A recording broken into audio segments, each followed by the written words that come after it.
Hello, welcome to Career Paths and a Social Awareness for the Dancer. This is our next career in dance, which is talking specifically about being a theme park performer or choreographer. We are incredibly lucky to have a really amazing guest today.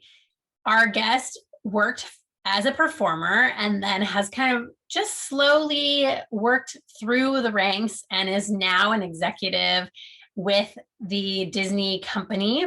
And currently he's in Shanghai. He helped open that park in Shanghai as a creative director. So it's extremely exciting to talk to him. I even was able to Zoom with him all the way from China. So it's really cool that we have this ability to do a Zoom and I can chat with him and sit down with an interview and be able to do that. So I was very, very excited and very thrilled that he was willing to sit down with us and talk about his experience and talk about sort of what he does and what his experience with the parks has been. And it's really exciting because he loves it so very much. And you can tell that through the interview that we had. So when we're thinking about theme parks, we're not just thinking about Disneyland, although because we are in Southern California, it is very close by. And that's one of the reasons I thought that this would be a great opportunity to talk with someone who was in the theme park area, because we do have so many theme parks very close in Southern California. There's lots of opportunities as performers to get hired in a theme park, and it can be a great opportunity to perform regularly, to have pretty steady work, and also to just get a chance to network with other performing artists through the different opportunities in the theme parks. So starting us off, I'm going to just talk a little bit about requirements, and they're similar to some of the other performing artist jobs that we've talked about so far, in that it's not necessary as a performing artist to have a bachelor's degree or a master's degree. However, if you are going to think about being in more of the executive level, a BFA or a BA is going to be an absolute must. And also, really, an MFA or an MA is also going to be an important element. Our guest did talk about that the executives that work with him, most of them do have a master's degree.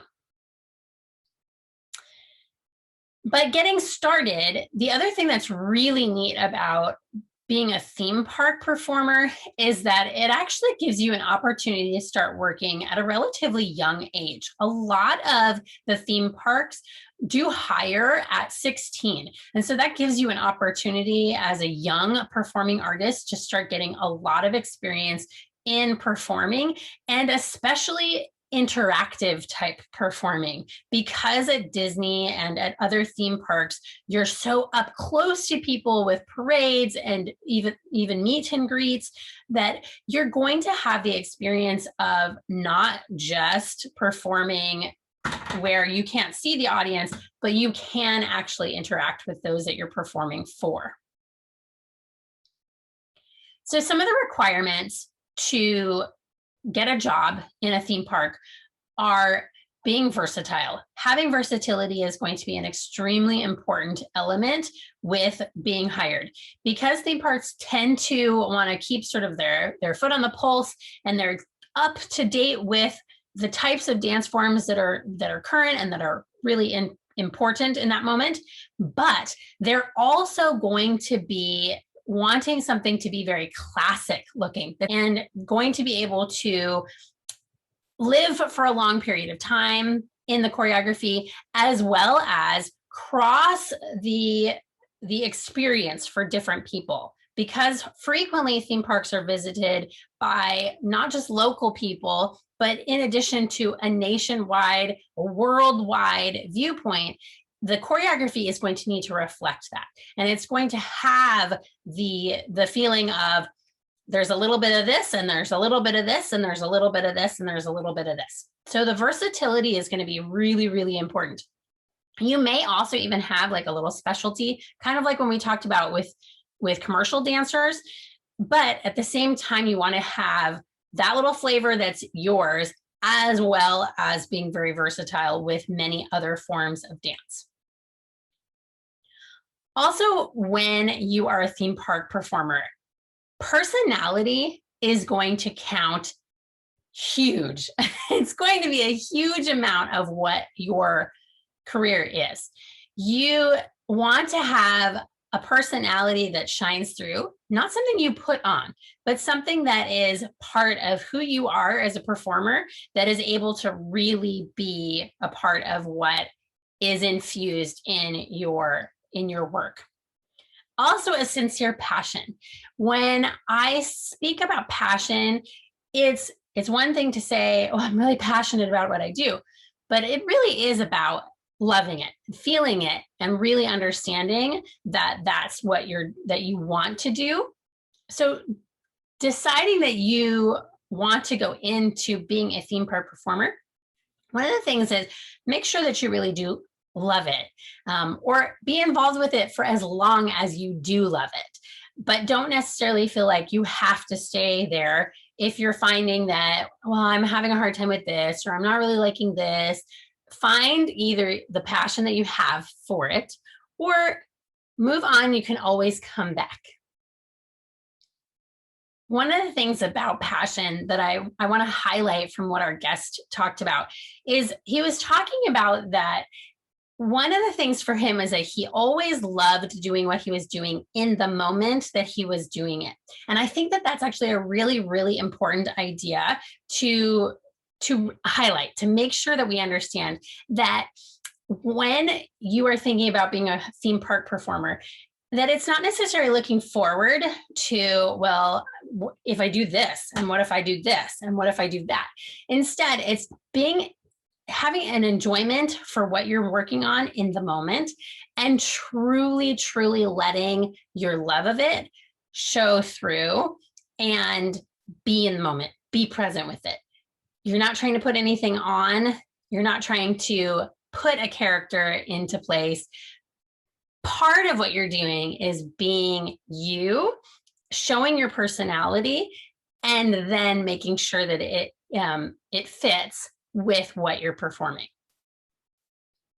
Generally in dance, you're going to have a love for what you do. It's a challenging career, as so many people always talk about. But the thing is that there are so many ways to make dance something that you truly, truly love, also work for you as a career. It is highly possible to make a lifelong time of being in the arts and being in dance, and really finding how you love something and then allowing others to see that love for it is going to catapult you in your career. That's one of the things, that it's not just a matter of loving it, it's a matter of letting other people see the love for it. And that is what's going to continue to propel you. Here are some of the types of theme park jobs that are available in dance. This is in many different theme parks, and I kind of broke down a little bit on what some of those theme parks are when we talk about salary. But just so you're thinking about that, there's lots of different theme parks, especially as we're talking about being here in Southern California. There's so many options and so many ideas. So most have dancers, and that might break down into a couple things, which we'll talk about in a second. There also might be a dance captain. There is possibly going to be a maintenance choreographer. There'll be the choreographer or a lead choreographer, and then there'll be a show director. And then there's actually some other executive roles above that generally. But these ones are going to be specifically dance driven, And then when you start getting into the more executive roles, or even starting at the show director, you may be finding that in that role or those above it, that you're going to need to have a broader look, and not just on the dance side of it, but that you're going to be looking at the theatrical elements and the staging elements and the set design and the lighting, so that you're going to have input on all those things. The types of characters that you might find as a dancer: there is a character lookalike, which essentially are the characters who are showing their faces and are looking like the different characters that are a part of it. So at Universal Studios, it might be the celebrity lookalikes. And then at Disneyland, it would be the princesses or the princes or something like that. The other types of characters you might find are a walk around character. Those are the ones who are in a full body costuming. So again, the idea of being with a head on, where you're not necessarily seeing your own personal face. Then specific to dancers, again, you might be a parade performer or a stage performer. And most theme parks have both a parade and a stage performance, but it might be possible that there aren't any parades and there are some stage performances, or the opposite, there might be no stage performances and just parades. So talking a little bit more about what those types of jobs are. A dancer, we've kind of just covered within the character performers. Those are the people who are actually doing the dancing. They're going to be performing. If you're a parade performer, it's possible that you're going to have a short piece of choreography that you repeat along the parade route, and you'll be in the one unit. Or you may also know several units, and depending on the day, you'll go in for whichever unit that is. For a stage performer, it's going to be that particular stage piece. It's also possible that in addition to working on one stage show, you may have other obligations as well, if you're in more of a full-time capacity versus being a part-time capacity. A dance captain, very similar to when we talked about dance captains with musical theater, is that it's going to be someone who's going to help teach new people the choreography, as well as just kind of checking in and making sure that everyone knows what they're supposed to be doing. A maintenance choreographer, which actually is really exciting for our guest because he is one of the original maintenance choreographers for Disneyland. They didn't really have that career, that job path at the time that he was working there. And the choreographer, when they stepped away, realized that they needed someone to make sure that the choreography was remaining with the original intent and with the original integrity of it. So they brought in and started using maintenance choreographers. Those are the people who are following the parade route maybe, or looking at the shows and are checking to make sure that the choreography stays the same, that it's staying intact, and making sure that everyone knows all those components to the choreography. So a choreographer may come in and work on that set of choreography and then step away. They may not remain. And that's, again, very similar to the musical theater that we talked about, is that the choreographer is not necessarily going to stay. Then it falls upon the maintenance choreographer and the dance captain to maintain that choreography and make sure everyone is doing all the right steps, that they are being taught the choreography when someone is being replaced or if someone is injured. And that's how the choreographer itself and the maintenance choreographer and the dance captain all work together. Show director is someone who is going to oversee the entire show, and they're going to be working with all the different components to make sure the vision of the show is carried out to the fullest extent. So here's just a small example of what a theme park performer may make. These are averages. Actually, it's quite hard to find exactly what an average pay scale may be, unless you're working for the company and you kind of know. This is generally about what a dance performing artist may expect to make from these different theme parks. So I've gone through and just sort of listed them, and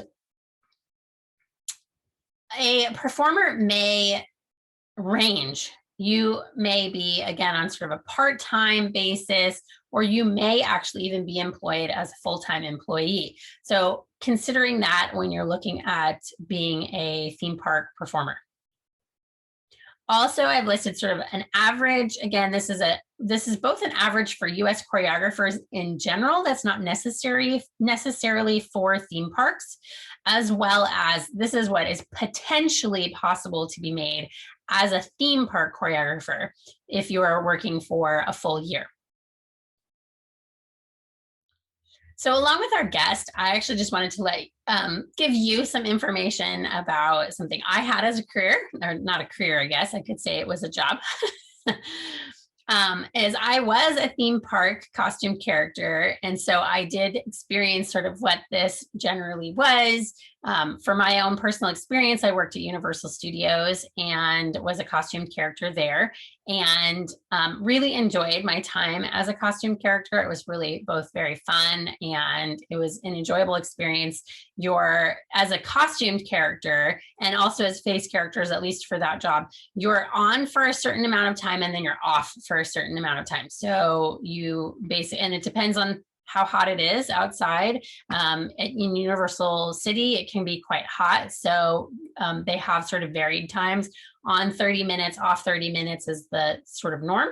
And then as it starts to get hotter, it can go to 15 minutes on, 45-minute break. The other opportunity that you get as a costume character are appearances.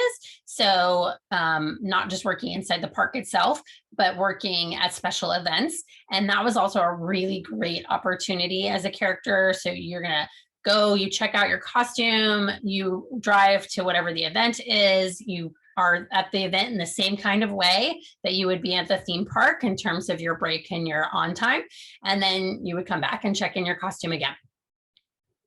So I really enjoyed my time there. It was very fun. And it was a great opportunity, again, as a young dancer to be able to do that. For my audition, we did move quite a bit, and that was expected for the characters themselves. I wasn't really looking at being in the shows or in, they didn't have parades at the time that I was working there, but the shows themselves, because of being at Universal Studios, were a bit more stunt driven, and now they have a little bit more of actual dance movement type stuff as well. And it's just because I was closest to Universal Studios that's the theme park that I went to. But again, the idea of really having the opportunity as someone to get a chance to sort of do something very versatile, enjoying the fact that you're working in different ways, was really fun, and it was a great opportunity, again, as a young performing artist. So when we're looking at the idea that while you don't need to necessarily have a undergraduate degree, it is, again, very important to be getting a good education in dance. So the more that you can be thinking about a bachelor's is a great way for both networking as well as getting exposure to many different forms of dance that maybe you wouldn't have the opportunity to do as someone who's been brought up at a studio or something like that. There's just going to be a broader depth of educational possibility.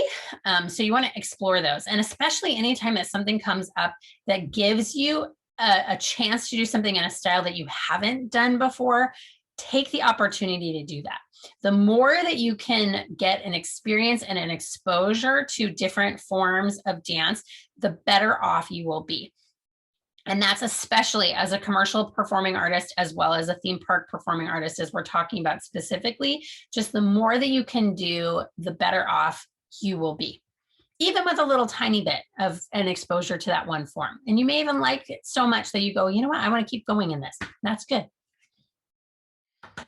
So the colleges that we've already talked about in the past with being specific to musical theater or being specific to those different kinds of forms of dance, those will be all great for this kind of focus as well.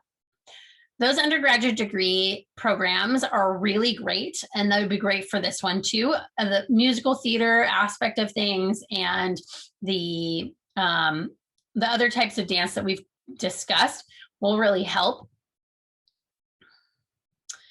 The high school dance instructor, because we also talked about the fact that versatility is important as a high school dance instructor. Those colleges that or universities that we talked about with those ones will be great opportunities for this as well. In addition, a lot of the time when you're thinking about being a commercial performing artist or being specifically in theme park performing is again going to be about the networking. So the more that you can find out about master classes, you can find about classes that other people really love to take at different studios in different areas by talking to your coworkers. And then another thing that happens frequently with theme parks is it's highly possible that you can kind of work your way along into being from a performing artist into being a maintenance choreographer, because you need to be familiar with the show or the parade.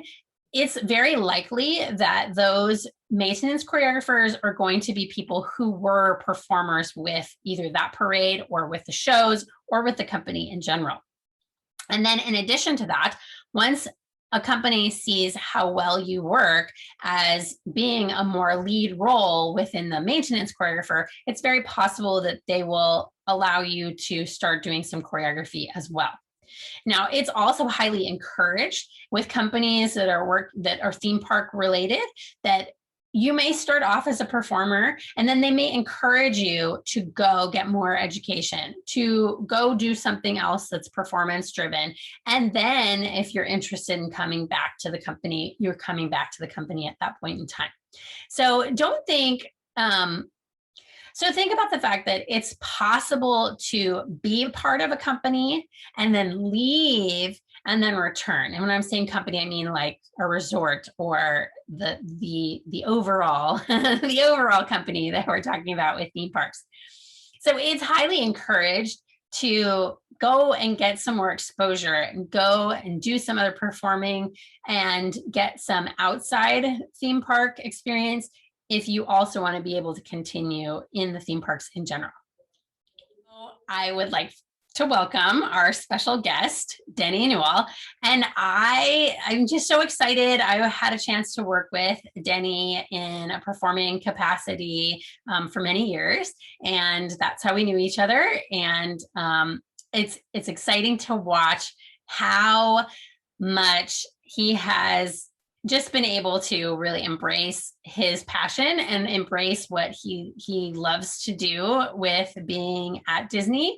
And hearing him talk about what he does is really great, is really, really great. A little intimidating because it's like, whoa, you are so important.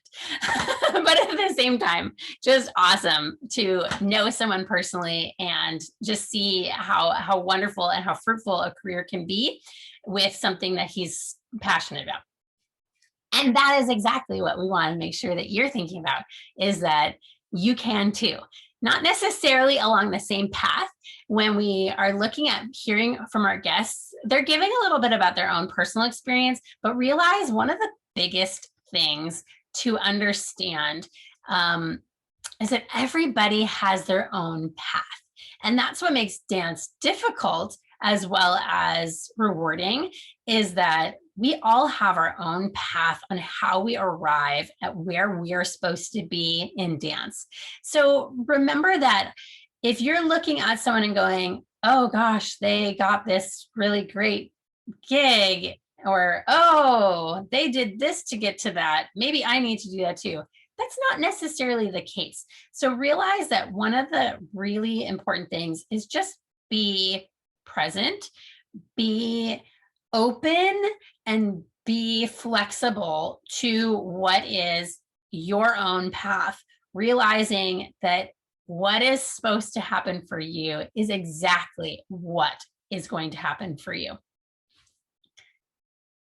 So with that, it is so exciting to see you, Denny. I'm so excited that you're able to join us.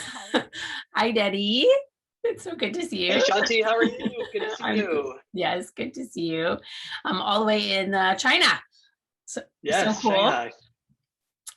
So I would love to know a little bit about your job. Like, what do you do, and sort of what a day might be like, or a typical day versus a extra special day, maybe. Okay, sure. So my current job is Director of Creative and Production for Shanghai Disney Resort Entertainment. So I work at the Shanghai Disney Resort Park here in Shanghai, which has been open for almost 5 years.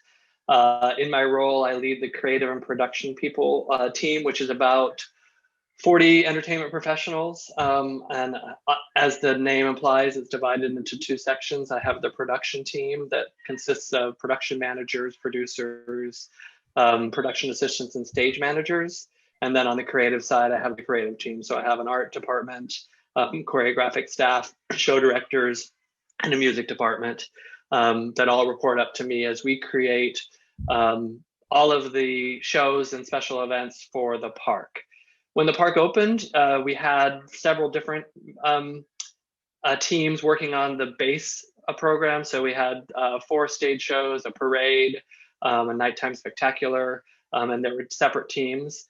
Part of the job of my team is to maintain those shows in the to the standard and creative intent that they were initially created for.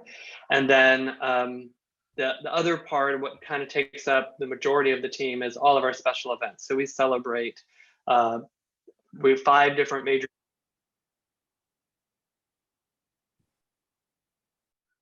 Halloween, Christmas, Chinese New Year, and all of those, we work on shows for those that bring them to life. We have parades, special parades for them, special shows. So my team creates those and mounts them and brings them to life. And we try and bring them a typical day is lots of meetings.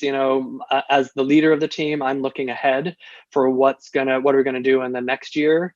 At the same time, the team is on the ground working on what's happening this year. So my job is to look what's the big picture next year, the year after, kind of a 5-year plan of the entertainment program.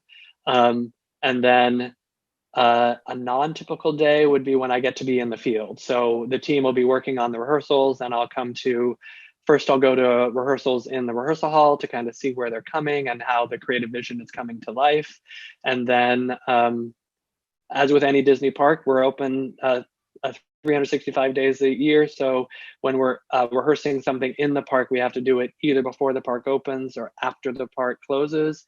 So we'll do really early mornings or really late nights to see the show in the venue or on the street, as it were. So those are the atypical hours, but really fun times to be out in the park when no one's there and seeing the shows as they come to life. That's kind of it in a very long nutshell. Not long. You have a lot to do, right? Yeah. So, can I ask, what path did you take to arrive at such an important position, especially getting a chance to open a park? I mean, that's really cool that you were able to be from the ground up. But what was your path to get here? Well, that's it's a long story. I've been with Disney for almost 35 years now. So I started back in Disney in Anaheim, and I went to college at Chapman University, which was right around the corner. And I was studying, my degree was in communications, but I was also studying dance. And my dream at the time was to be a Broadway performer. And I thought, well, while I'm here, maybe I'll start a job at Disneyland. The college job would be great to kind of perform and make some money, make some change to go out on the weekends. So I got a job in the parades at Disney, and I worked as a performer for 4.5 years. Towards the end of that, I started doing some shows outside of the parade, which is sort of the natural progression. And right when I was about um, to leave, like, because I was graduating from college, I thought, okay, this is it. What's next? Maybe I'll move off to New York and become a star. And and I got approached because they were looking for someone to help maintain the parades after they had left, because the show director had come and seen a show after she had mounted it and came back, and it was not what she expected it to be. So she thought, I need someone who is the eyes of the creative team to kind of maintain and make decisions for the creative intent of the show. And I had been, I guess, what she thought was a smart dancer. I was always sort of present. I knew what was going on around me, and she thought, oh, maybe Denny could do something like this. So she approached me, and I did get that job. So then from then I thought, oh, I'll stay here for a little while and do this. And I was what's called in California a maintenance choreographer, and I'm proud to say I'm the first one at Disney.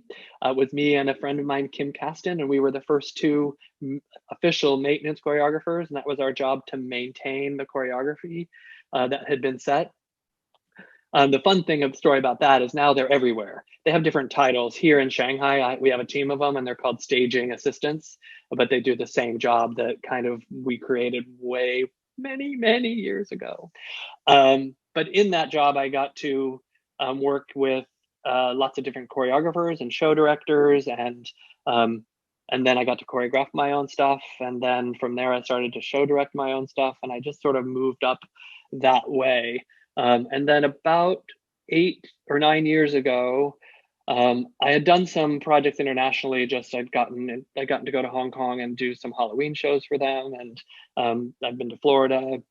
I've been actually to every park for a little bit, but in Hong Kong, they needed a new creative director, and the leader there approached me to apply. So I applied, and she didn't just pick me up. I had to apply and interview, and I got the job, and I moved to Hong Kong.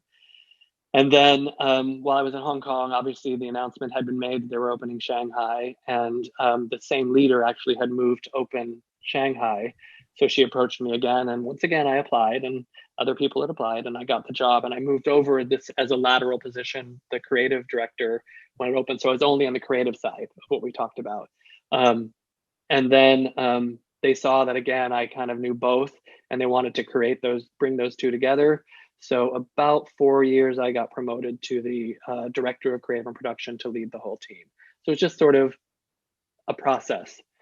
My advice, to that, and people ask me a lot, because there's a lot of people, especially at Disney, who look at the career and say, I want to do that, because I did have a fairly good rise. But what I tell people often is, the reason I did that is I always enjoyed what I was doing, and I did a good job at what I did. I didn't have my eye on the next job. When I was a dancer, I was loved being a dancer, and because I was smart, I got to learn different roles, and I loved that. And then when I got into the staging choreographer or maintenance choreographer job, I loved that puzzle, putting the puzzles together. And even if it was someone else's vision, like putting it on paper and doing the Bible and the charting and knowing where people were, and I really got into that. And then when I moved on to choreographer, still like that. And when I was doing it, I was enjoying it, but I wasn't thinking, what's the next thing? I was just enjoying what I was doing. And because that, I was doing a good job and getting noticed and moving up, if that makes any kind of sense. Yeah, absolutely. It makes a ton of sense. Yeah. You don't want to necessarily be looking at, because then that has a very different feel and a very different way. Yeah. It's people feel that, sense it. Do you There's feel like, yeah, go for it. The other thing I wanted to mention is, when I made that transition at Disney from being a performer to the other side of the audition table, I do have to say that when I was in college, I was studying choreography and directing, and I'd kind of fallen in love with that side. So there was part of me that was anxious to do that and, be the creator that puts it together. So I'd studied, and it was something I'd thought about doing. It happened faster than I thought it would. But I also, as you know, Shanti, danced with some ballet companies around. So I got to get that performance out of me. We still have that side of my creative fed by doing some performance outside of Disney. Cool. Do you feel like from what you've seen and sort of experienced, do you feel like having a higher education is important for any of those kinds of jobs? Or do you feel like allowing yourself to be in the sort of track of Disney helps? What's, does it matter in terms of having a higher education, or what kind of training would be sort of best for someone who might be interested in either being a performer or being a choreographer at Disney in general? Well, I definitely think that the higher education was a plus for me. I learned a lot from being in that situation. I also learned a lot socially, but I learned a lot from the teachers. Like I said, I had taken classes that I didn't, when I entered college, I thought I want to be a dancer. I'm going to go to New York and be a Broadway dancer. Um, but but I fell in love with. I had Nancy Dixon Lewis was my choreography teacher, and I just loved working with her and then figuring out how to do stuff. So it broadened my horizon. So there was definitely a benefit to that. Um, I am in a director role with a Bachelor of Arts degree. There are most people have a master's, but I do think so. There's a balance. A lot of my master's and higher education I learned by doing the job as I moved up and up. But I've taken outside classes and continued to grow. So I do think it's a benefit. I think it's individual. You have to look at the person and how you're going to best grow and how you're going to best learn. But I do think there's definitely a benefit to it. And I don't think I'd be in this role if I didn't have the bachelor's degree. Okay. If I didn't have at least that. Interesting. Do you feel like it's important to sort of specialize in a particular kind of dance, or do you feel like having a really versatile, broad education as far as dance is important in this particular field? Oh, I think having a broad education is definitely, like, you need to be well-rounded. I do like to say that I'm at least when I was performing and even choreographing, I was sort of the man without a style, because at Disney, I was the ballet guy because I'd taken some ballet and I really loved it. And I was continuing to work with ballet companies outside. But in the ballet world, as you know, I was a musical theater guy because I didn't have as much, so I know a little bit of everything. And then staying up, especially in a company like Disney, where we definitely try and stay up with trends and know what's going on. You need to be able to at least recognize and have an appreciation for all the different styles out there. And then as storytellers, you don't always want to tell the story the same way. So as dance styles, you can look at, a tap number would be great here. What really is what's going on in the social media and how you're going to use it, and then find, obviously I'm not going to be staging it, but I can find someone that can do it and have a good appreciation for it. So I do think having a broad base of styles is good. You can still have the one you love most. I mean, I fell in love with ballet and really continued to study that as long as I could. Still try and do it now a little bit, but I'm definitely not putting on tights anytime soon. What do you think are the biggest challenges that you experience in any one of those jobs that you've had? You don't have to necessarily talk about right now. If you want to, you can, but like at any point in time that you feel like has had some particular things that are challenging to the job? Well, that's a difficult one. Having worked internationally, it was interesting.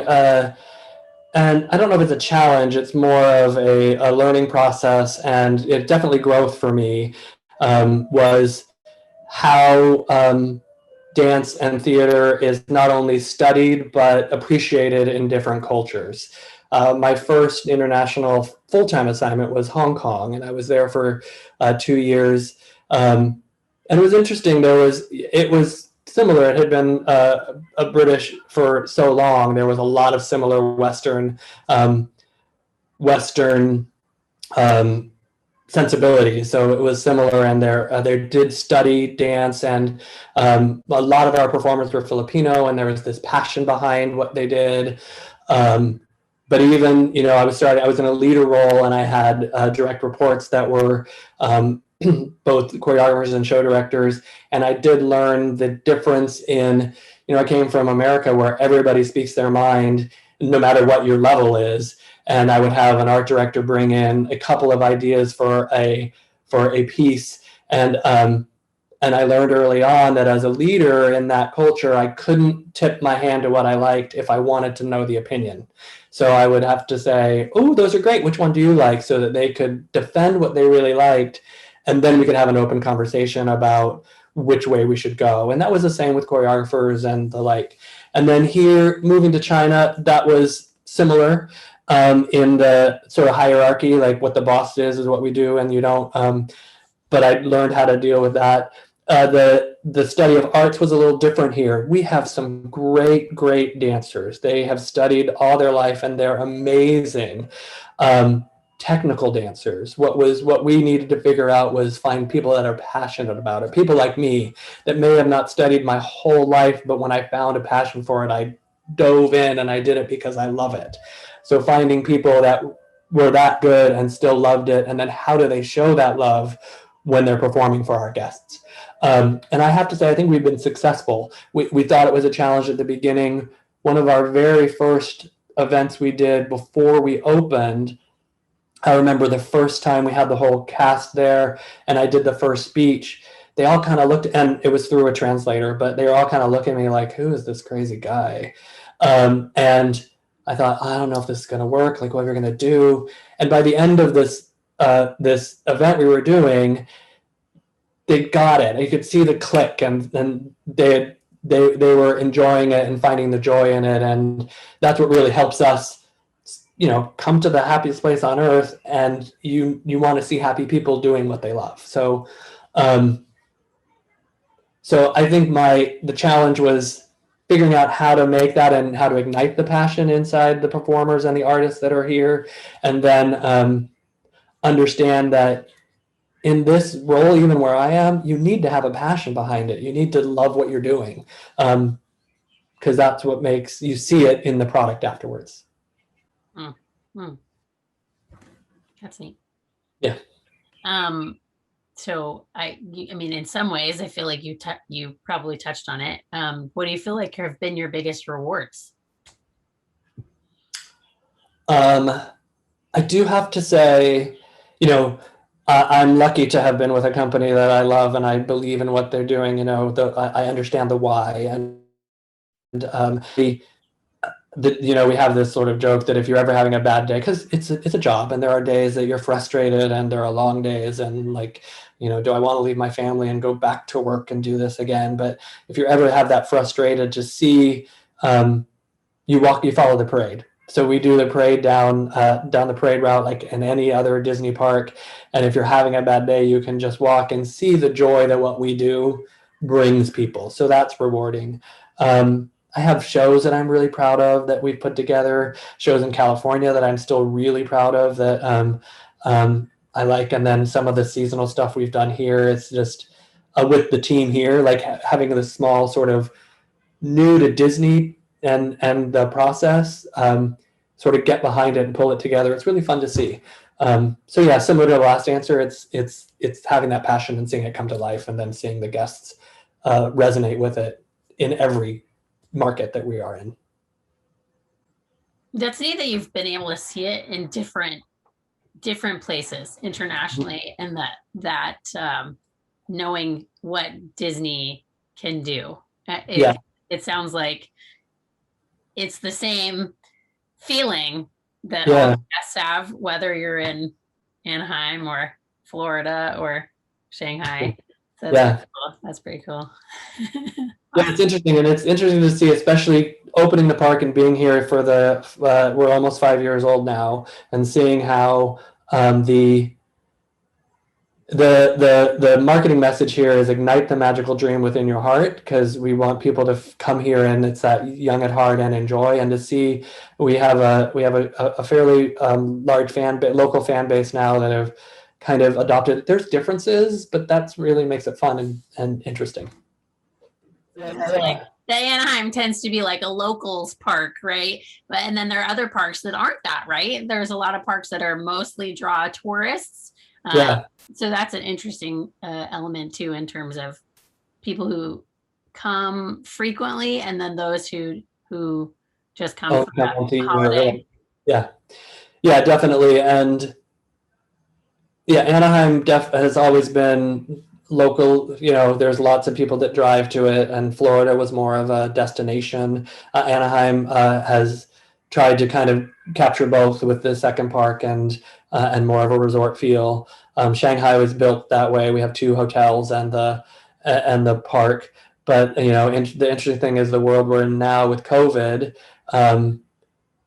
Shanghai is definitely more open, but our demographic for the past year has been mostly locals. If you look at who was here, we still had travelers and even a small international. We obviously don't have any international travelers now. It's local. So it does change from my perspective what we present and how we present it. So we're igniting that magical dream for everybody. Yeah. Oh, that's really, really interesting thought. Yeah, especially how everything with COVID-19, how it's changed the way you approach things, probably, and the way that you are you still thinking in terms of like you must have some sort of a plan on like, well, how long will it take for it to be, so how long will it be mostly locals, and how much more will it be till we have much more of an international draw? That's an interesting. Yeah, I mean, I think we still think of that. I mean, Shanghai and China will still have mostly Chinese guests is kind of how we're thinking. That we will have some international guests, and of course, everyone wants to come and enjoy Disney. So we always keep that mindset, authentically Disney but distinctly Chinese, which is one of the draws for anybody that wants to come and see the park. And long term, we hope that anything we create will resonate both with Shanghai local and the country at large. So we think of those things. The things that we need to think about is how are we presenting the entertainment in a post-COVID world. Like at what point we're at a point where our theaters are 100%, but when we first opened, they were at 30% because we needed space between all the seats. And hopefully we'll get back to 100%, but just having that in the back of your head, if we ever have to do it again, we know how to do it and what will we do and how do we present the characters to our guests. When we first reopened the park, there weren't any character interactions, but we had the characters there just up and away, waving, still in their story telling, but you could get a photo of them, but not with them. And now we're at a point where we have what we call selfie spots. So you still get to get in line and get a photo with them, but we haven't gotten to the hug yet. We're still at a point where you can take a photo with a character. It's actually, the interesting thing is we found some stuff that we're going to use after because it worked, and it was another fun way to tell the story and bring the characters to life. So, but always keeping that framework on has changed since COVID. That's I think that's something that's probably happening all over in finding the things that work, and because you're forced to, and then seeing those things, what can be kept. And so that's really interesting. I think it's an interesting push, right? It's an interesting, like, you've been forced to do it, but at the same time, maybe this was a good thing to have to be launched into something totally outside of what you may have ever considered. Right. Are you? Well, you go back to the creative process, and there's one of the things about creative process is you put restrictions down just to get people thinking differently, and this was a way to force us to do that. And we did get creative, and there's things in Treasure Cove that that really worked. We're going to do that even afterwards, and those kinds of things. So it's fun. That's neat. That's cool. Yeah, that's cool. Yeah. Well, I thank you so much for giving us a little glimpse of what it's like, and what the job entails, and sort of what your path was. That's really neat. Do you have any other thoughts for anyone who may be particularly interested in going into a field that is specifically in the theme park or entertainment industry, that is like cruise ships or parks, any of those kinds of things? I think what I said before about, you got to be passionate about what you do in any that's a little more close up than, I think it's true for any entertainment. Like, you can see it. When you're in an audition and someone's there may be a great technician who's doing everything great, but someone else is, we say, selling it. And it's because you can see behind the eyes that they are loving what they're doing. And that really translates. So that's kind of make sure you're loving it. And then when you're coming to an audition, think of that as a class, and that when you go into an audition and it's the end all be all, you have to have it, you lose that passion behind your eyes. You lose, because that, like, oh my God, I gotta get this. God, I hope I get it. But this is more, it's more about you're learning something, you're getting to be seen by other people and enjoy and show us what you love. We're on your side. We want you to do great. We want to find great people that are gonna love doing it. I guess that's my advice. Love what you do. That's awesome. Actually, I love that you said that. Still saying selling it, but be authentically selling it. Exactly. That's an important thing that some people sometimes go, okay, I gotta sell it. So I gotta I gotta sell it, right? Instead of it being, no, it's you're selling that you love it. Like, truly feel, what is it about that you're doing right now that you're actually loving, that you're actually truly loving. And if you're loving it and you're doing it all those years with Shanti telling you how to get the alignment right, it's going to come through. It's going to happen. Yeah. Yeah. Right? Yeah, absolutely. Yay. Cool. Thank you, Denny. Now I want to go dance. Let's go dance. I know, right? Okay. We can do it on Zoom, right? Exactly. Awesome. Thank you. I'm going to go ahead. So good to see you. Well, thank you again for joining us and giving us a little glimpse into what you do. It's such an honor to have you here and talk to us. So I really, truly appreciate the time that you spent with us. I really, really, from the bottom of my heart, appreciate it. Thank you so much, Denny.